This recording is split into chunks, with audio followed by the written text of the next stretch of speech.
Hey there, in today's video I'll show you how to deploy a Next.js project on Vercel.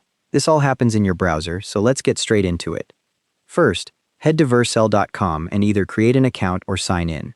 You'll see a button that says Continue with GitHub. Click that and you'll be prompted to authorize Vercel to access your GitHub account. The free account doesn't need a credit card. Once you're in the Vercel dashboard, look for the Add New button near the top. Click it, and a drop-down menu will appear. From that menu, click Project. This takes you to the Import Git repository screen.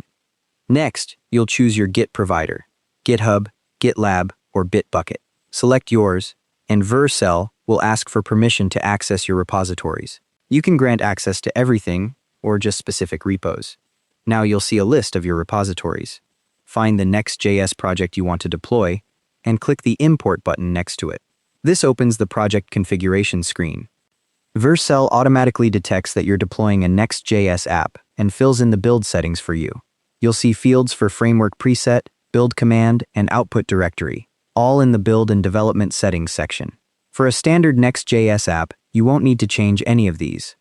If your project needs environment variables, things like database URLs or API keys, scroll down to the environment variables section. You'll see key value input fields where you can add them.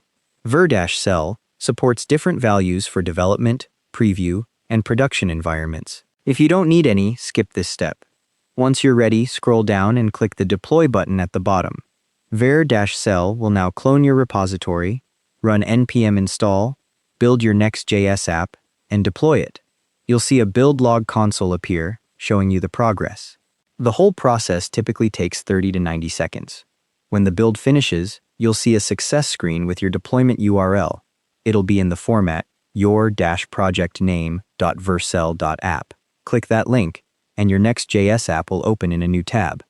By default, Vercel redeploys your app automatically every time you push to your connected Git branch. If you want to add a custom domain later, go to Project Settings and then the Domains section. Vercel will give you the DNS records you need to set up with your registrar. And that's all there is to it. Thanks for watching.